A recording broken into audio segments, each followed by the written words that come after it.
30년대 이 탕류의 작품에서 보면 하층민들이 자식 교육을 뭐 어떻게 한다 이거는 딴 거 없어. 때리고 공부시키고 뭐 대화를 한다 이런 거는 선생님 존재하진 않아. 여봉아 나와라. 아까는 모르겠어. 난 내 가난이라고 하는 거를 그렇게 할 거야? 나 빼고? 응.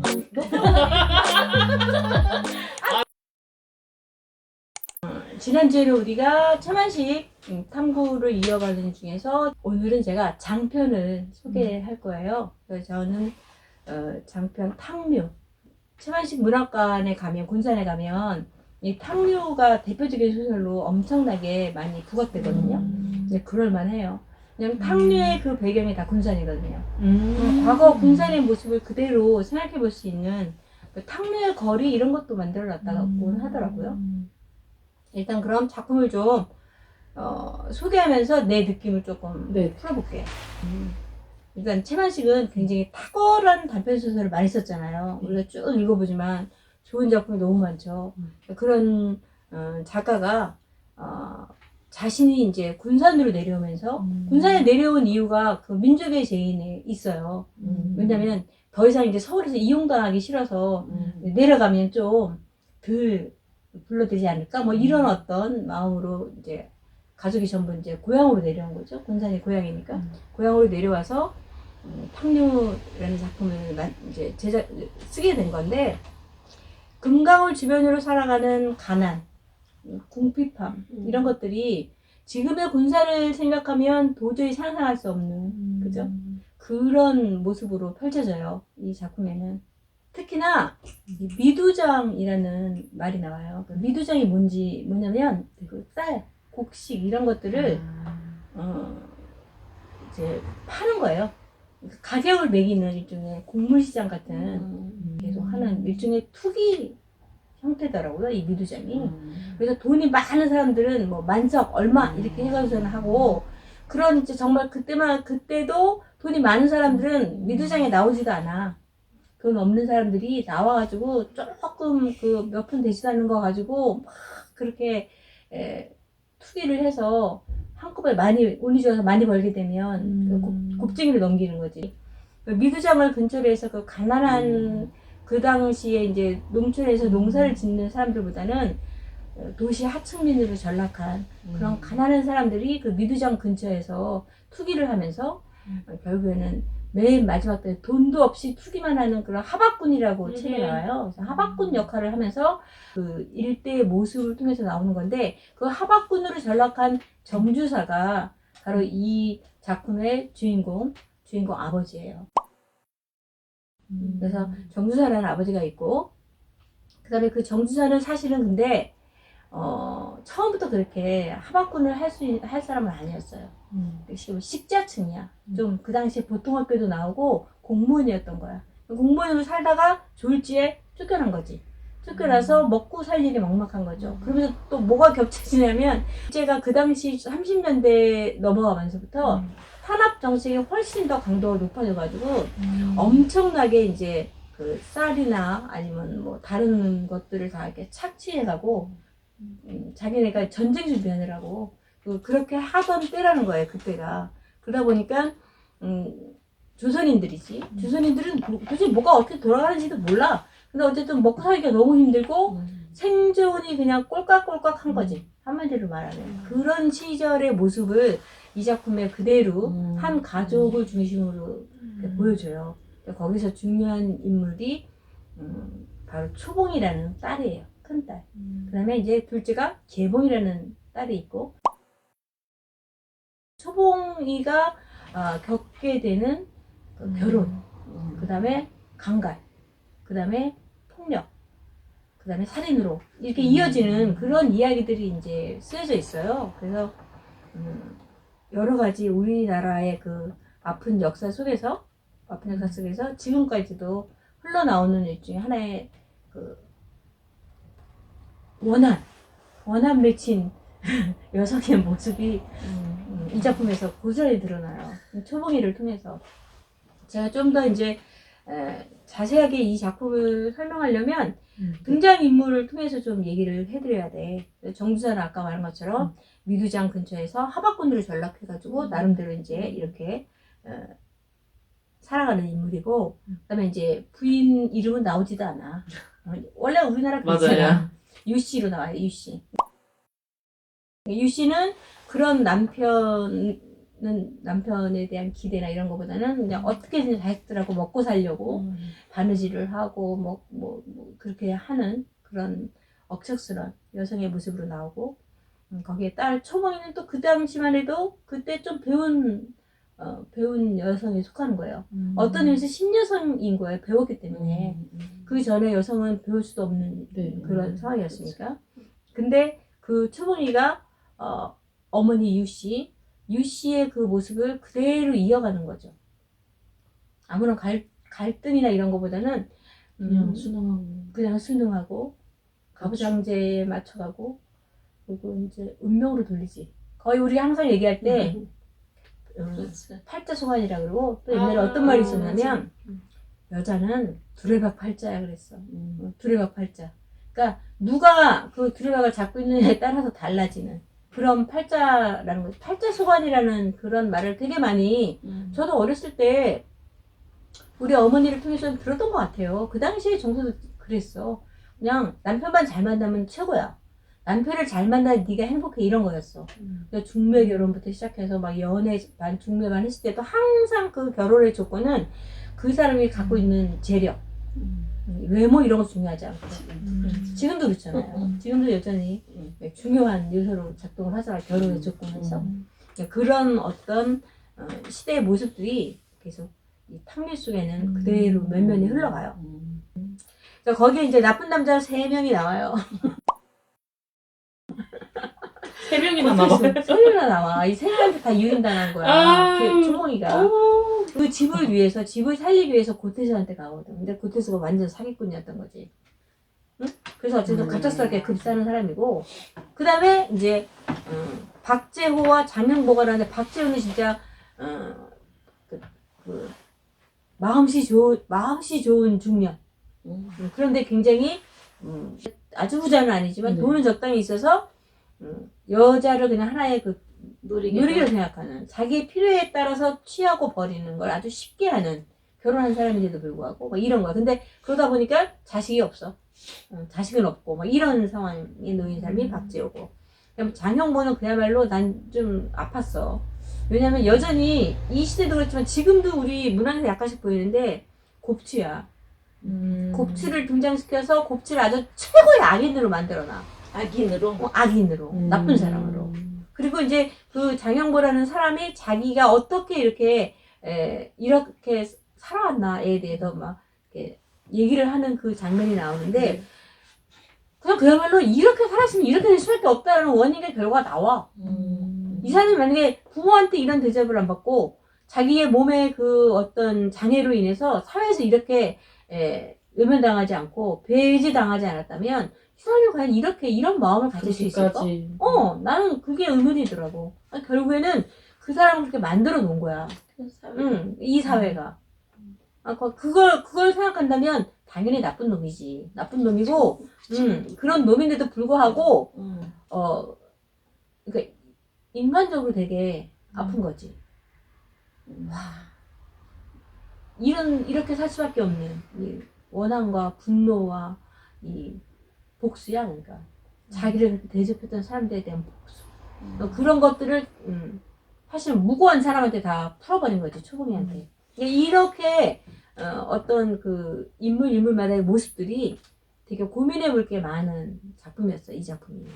그러니까 결혼하고 일주일 만에 파하고 15일 만에 강간당하고 다시 또 한 20일 만에 박재호라는 그 옛날에 그 자기 상사였어. 자기가 일하던 가게. 그 사람과 같이, 그러니까 정실 부인이 아니죠. 후처처럼, 그렇게 집을 따로 얻어가지고, 그렇게 살게 되는 그런 여정이야, 초봉이의 삶이. 그러니까 진짜 박복하다 그럴까? 그런 거지.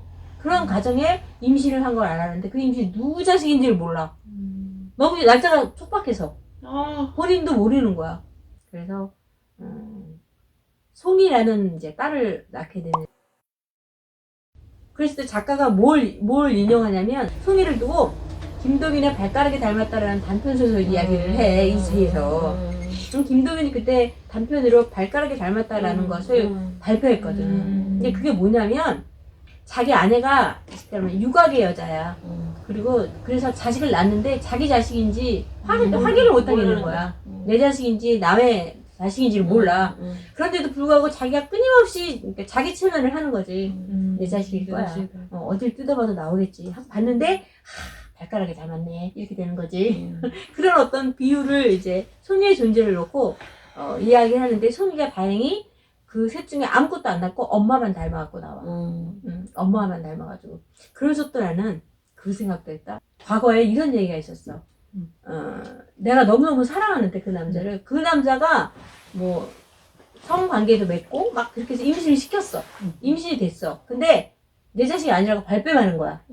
그래서 이 여자가 자기는 사랑해서 이 한번 가봤었는데 자기를 사랑하지 않았던 거구나 하는 그런 거 있잖아. 그런데 이 여자가 뭐 내 자식이 아니니까 뭐 낙태해라 막 이런 식으로 막 몰아갔을 때 이 여자가 이를 꾹 물고 아기를 낳지. 그럼 그런 경우에 이 아이는 항상 붕어빵이래.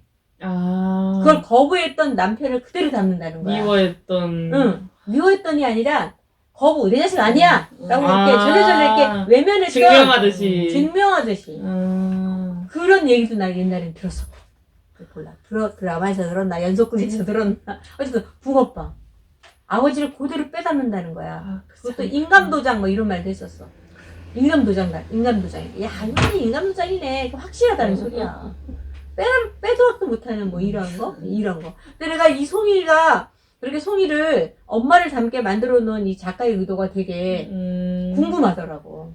그래서 이 세 남자와 상관없이 송이라는 존재가 엄마의 존재로서 다시 태어나는. 그러니까 만약에 송이가 앞으로 성장한다면 엄마처럼 다시 반복하지 않고 더 나은 삶을 살 수 있을 거라는 그런 하나의 뭐 그런 어떤 효과일까? 뭐 이런 생각도 하고 혼자 그랬지. 근데 최만 씨한테 물어볼 수가 없으니까 이제 나 혼자 이제 상상하는 거예요.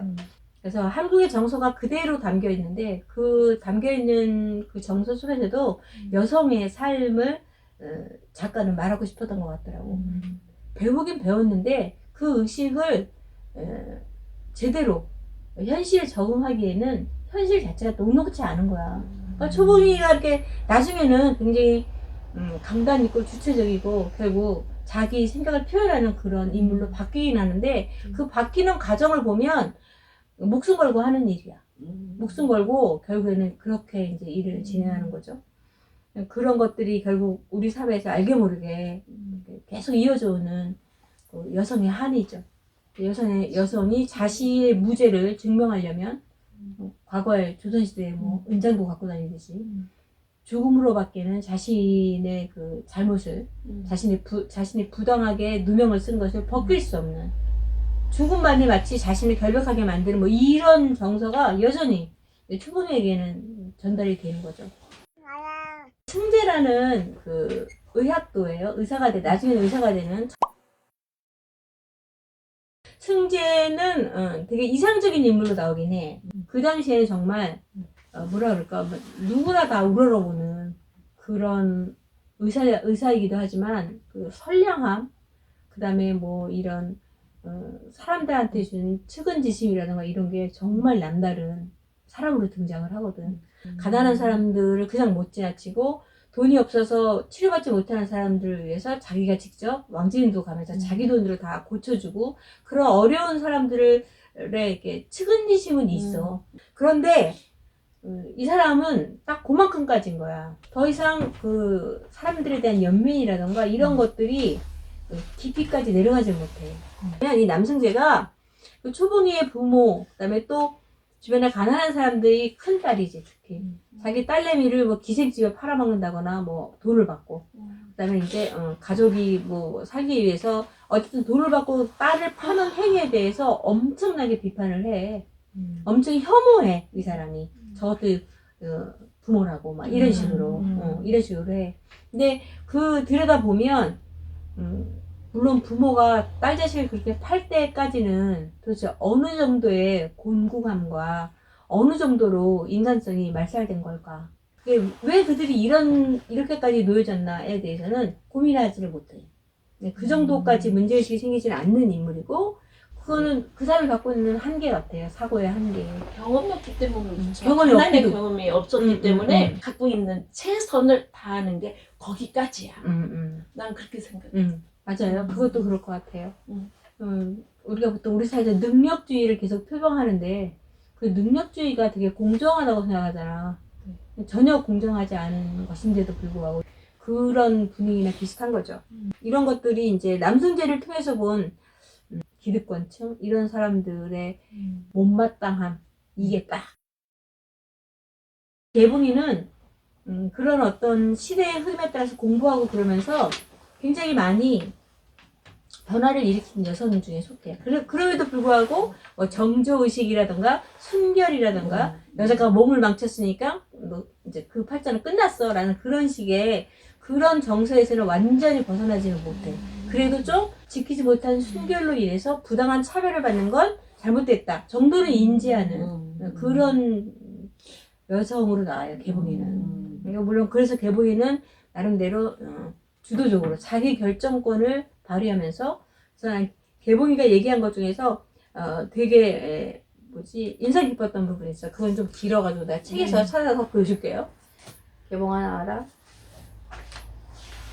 처음에 남승재와 초봉이가 서로 이제 좋아하는데 표현도 못하고 그냥 멀리 바라만 보고 이제 막 그러는 상태야. 서로 마음은 갖고 있는데 그 서로가 눈치채면서도 서로 이제 교환하지를 못해. 그런 상태에 결국 승재는 나중에 이제 개봉이랑 잘 이어지는 거거든요.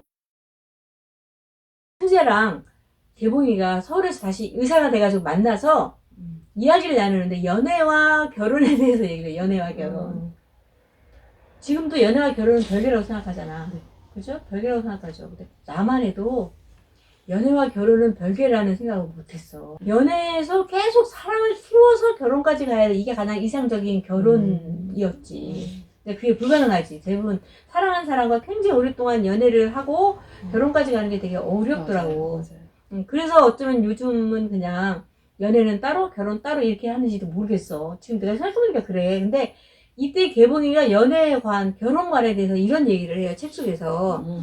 제가 읽은 책 속에서 그 419쪽에 보면 남서방이 이제 결혼하자 그래. 우리 이제 연애하니까 결혼하자 했더니 무슨 소리야? 난 연애만 하겠다는 거야. 아직 결혼은 결정할 수 없어. 하면서 얘기하는데 설명을 해주는 거야. 근데 남승재가 그냥 머뜩한 거지. 뭐야? 나는 이 결혼까지 할 마음이었는데 개봉이 너는 아니었던 거니? 하고 이제 막 좀 이렇게 새초롬해지기 시작해. 그러자 설명을 해주는 거야. 개봉이가. 너무 재밌었어. 난 이게. 개봉이한테 그래. 자, 남서방, 날 사랑하지요? 라고 물어봐. 그러니까, 건 물어서 뭘 하나? 새삼스럽게. 그렇지. 그리고 나도 남서방 사랑하고, 나 남서방 사랑하는 줄 알지요? 라고 물어. 근데 흉내내고 싶어진다, 괜히. 응, 그렇지? 그럼, 고만 아니요? 남서방이니 날 사랑하고, 내가 남서방 사랑하고, 그게 연애 아니요? 라고 물어. 얘기했더니 남승재가 응! 하고 대답을 해. 그러니까 그러면 충분하니까 만족해야 하나요? 결혼은 달라요. 라고 말해요. 그러니까 남승재가 어떻게? 라고 물어보는 거죠. 그러자 연애는 정렬허구가 만나서 하는 게임이고 그러니까 연애는 아마추어인 셈이고 그런데 결혼은 프로페셔널 직업인 셈이고 이렇게 표현을 해. 그러니까 이를테면 학문하고 직업하고처럼 다르지. 학문은 학문이고 직업은 직업이잖아. 근데 누가 꼭 취직하자고만 공부하나? 라고 이제 빗대어서 얘기를 해주는 거 개봉이야. 굉장히 뭐랄까 좀 명쾌하더라고. 어때요? 그 당시에 또 그렇게 생각을 또 하는 했었구나. 여성이 있었던 거예요. 이때부터 이제 슬슬 여성이 자의식이 이제 생겨나기 시작하는 거지. 그래. 신학문을 공부하고 이제 그러면서. 현주 씨 어떻게 생각해? 연애와 결혼. 개개인의 어렵네요. 생각에 따라 네. 다를 것 같아. 아니 생각 한 번도 안 해봤단 말이야? 허허. 먼 나라 이야기, 결혼은 먼 나라 이야기. 결혼은 먼 나라 이야기고 연애는 연애는 그냥 할 수 있는 거고. 언제든 네. 맘 먹으면 사람한테 할 수 있고. 그죠. 연애의 조건은 없고. 아, 그래도 결혼을 있죠. 만나라 얘기하니까 연애의 조건. 연애 조건이 있죠. 그래도 있어요? 말이 통해야죠. 아, 일단 첫 번째가 말이 통해야 된다. 이 독서 모임에 올 수 있는 사람. 어! 그 정도로 좀 생각이 좀. 극히 드물걸. 아니야, 있어. 있어. 다만 아직 만나지 못했을 뿐이야. 라고 생각해. 맞아요. 선생님 어떠세요? 연애와 결혼. 연애와 주식 결혼. 사람이잖아. 그리고 주식? 옛날 사람이잖아. 사랑을 하면은 결혼을 하는 게 정상이다 이렇게 생각하고 살아왔지. 그동안에 굉장히 현명하다고 생각해. 이 기복이의 말이. 응. 그죠? 그래서 승지가 끄덕끄덕해요. 이 작품에서 보면. 그래서 개봉이는 이제 초반과는 다른 인식의 차이를 갖고 있는 여성으로 등장하고, 저는 그것이 작가 최만식이 갖고 있는 여성관의 한계다. 라고 생각해. 만약에 여성 작가였으면 더 다르게 맞아요. 표현할 수 있을 그렇지. 거야. 맞아, 더 적극적으로. 맞아. 근데 최만식이었기 때문에 그도 여기까지밖에는 한계가 이제 여기까지밖에 안 그렇게 되는구나. 표현을 했으니. 그럼요. 그나마. 그 당시에 그러니까, 대단하긴 한 거죠. 30년대. 개봉하나 알아? 이런 작품이었기 때문에 한번 읽어보시면 장편이지만 되게 재밌어요. 그래서 토론해보고 싶은 건 뭐냐면 도대체 가난은 개인의 책임입니까? 어떻게 생각했어요? 뭐 이렇게 오래 길게 옛날에는 가난은 대물림한다고 그랬잖아. 그러니까요. 그거는 어쩔 수 없이 가난하기 때문에 어떤 사회적인 어떤 이 제도에서 뭔가를 해주지를 못하잖아. 내가 노력하지 않으면. 근데 그 뒷받침이 돼 있지 않으니까 계속 대물림이 될 수밖에 없는 게 가난이잖아. 이거는 사회적인 문제죠. 개인적인 문제이기보다는 아무리 뭔가를 하려고 해도 지금도 마찬가지잖아요. 요즘 젊은 애들이 그렇잖아. 전세도 못 들어간다고 아무리 돈 벌어도. 지금 이런 실정이나 에는 가난이라고 하는 거는 제도적인 문제죠. 사회적인 제도적인 문제. 그 어른들이 어떻게 가난한 사람들을 같이 공동의식을 느끼고 같이 함께 살아가는 공동체를 만드느냐에 정치를 하는 사람이나 뭔가를 하는 사람들이 그런 의식을 갖지 않는 한 이 가난은 계속 대물림이 될 거라고 생각해요. 이거는 개인적인 문제가 아니야. 사회적인 문제다. 보통 그래서 이 사회 구조의 문제라고 얘기를 해요. 우리나라 같은 경우에는 창피하게 생각했어요, 과거에는. 누구나 다 그랬죠, 옛날에. 마치 내가 뭐 잘못하고 내가 뭐 게을러가지고 가난한 것처럼 이렇게 느끼게끔 만들었어. 근데 이제는 그렇게 생각은 하지 않죠. 개인들이. 가난한 거는 어쨌든 그러면서도 이제 어떤 의미에서는 이제 화가 나지. 근데 화가 난다고 해도 그걸 바꿀 수 있는 게 아니잖아. 내가 그러니까 어떤 부모 밑에 태어났느냐에 따라서 그렇죠. 어느 곳에서 태어났느냐에 따라서 다르거든. 여기서 이 부모들이 가난하기 때문에 이럴 수밖에 없는가? 아니면 이렇기 때문에 가난한 건가? 이렇게 좀 약간 문제의식이 생기더라고. 왜냐면 자기 딸을 결국에는 파는 거거든. 그러니까 과거에 우리 왜 가난한 부모들이 시집 빨리 보는. 처음에 첫 딸의 의미가 결혼하고 딸 낳잖아. 그러면 첫 딸은 살림미천이라 그러면서 되게 이렇게 축하해 주셨어. 나 때만 해도. 그래서 살림미천이라는 게 무슨 의미인지 그때 몰랐거든. 바로 요런 거야. 첫 딸은 언제든지 팔아먹을 수 있는 거야. 큰 돈을 위해서. 그런 거. 그러니까 이게 이 작품에서는 부모 탓도 안 해, 애들이. 추봉이가 부모 탓도 안 해. 그러니까 요만큼도 자기의 희생으로 인해서 가족들이 먹고 사는 것만 걱정하지, 자기가 그렇게 어려움에 처해 있으면서도 가족 걱정을 먼저 하는 거야. 동생들과 뭐 이런 거. 은지 씨는 나 한 몸 희생해서 가족을 위해서 희생하시렵니까? 저 한 몸을 희생해서 응. 내가 희생하면 가족들이 다 부자가 할 될 수 수 있다. 있다. 될 수도 있다. 그렇게 할 거야? 나 빼고. 너 안 돼, 안 돼. 사람이니까. 빼야지, 당연히. 나 빼고 내가 희생하는 잘 먹고 잘 살겠다. 안 되죠. 안 되는 거야. 이래야 된다고. 그죠? 그럼 항상 근데 우리 한국의 여성 하면 어머니를 가리키잖아. 한국의 모성. 우리 가족은 다 행복해. 근데 엄마만 불행해. 이게 어떻게 행복한 거냐고. 그러니까 한 맞아요. 사람의 희생이 항상 요구되던 사회. 그게 당연하게 여겨졌었어. 그러니까 당연하게 여겨졌으니까 문제가 된 거죠. 이제 그것을 거부하려고 그러면 어떻게 돼? 마치 가정을 파탄내. 뭐 이런 여성으로 몰리니까.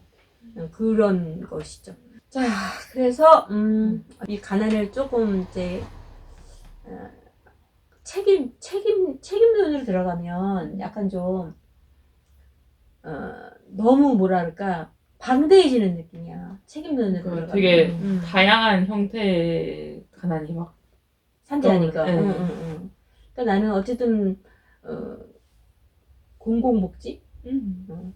사회적 복지? 이런 것들을 좀 많이 늘려줘야, 이 가난한 사람도, 어쨌든, 죽을 맞아요. 생각은 안 할 것 같아. 죽을 생각은. 맞아요. 그래서 마지막 극단으로 가면 내 한번 죽고 말아. 막 이런, 우리나라 자살률이 얼마나 높은지 알죠? 그게 여전히 반복되고 있는데, 이런 것들을 좀, 변화시킬 수 있는 노력이 필요한데, 옛날이나 지금이나 그죠? 다 똑같아. 결국은 그게 계속해서 더 악화되고 있는 거죠. 그래도 70년대, 80년대 한참 우리나라 경제가 막 발전하고 성장할 때, 갑자기 막 성장할 때, 가난하다, 아주 진짜 극빈자들은 거의 없고 이렇게 올라갔거든요. 중산층이 많았죠. 중산층이 끼리 많았단 말이야. 근데 근데 이제 지금은 아니잖아. 지금은 또 다시 또 꼬꾸라진 거죠. 응. 점점 더 양극화되고. 80년대 이후부터 88 지나고 나서 88 올림픽? 그거 지나고 나서부터 본격적으로 이제 벌어지기 시작했다고 IMF 그러더라고요. 완전 IMF 무너졌죠. 완전히 무너져 버렸죠. 그래서 독서 후에 개인적인 바람을 한번 정리를 해봤습니다.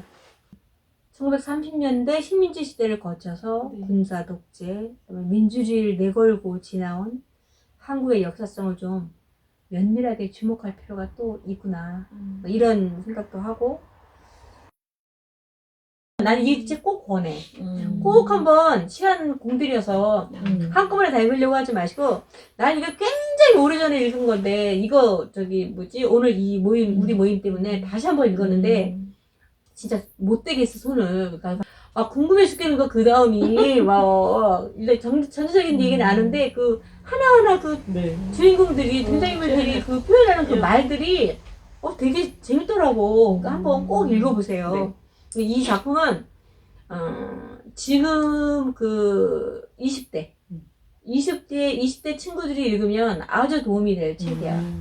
20대. 내가 볼 때는 20대에게 되게 뭔가 좀 자기가 그동안 생각했던 그런 삶에 대해 전반적으로 다시 한번 이렇게 고찰할 수 있는 그런 기회가 될 것 같아요. 개봉하나 알아? 자, 우리 그럼 오늘은 여기까지 하고, 남아있는 카펠콤비라를 또 마셔볼까요? 그럼 안녕! 안녕. 카펠콤비를 하나 딱 건배를 했어야 되지. 건배 사진 하나 찍을 거 잘못했다, 그치?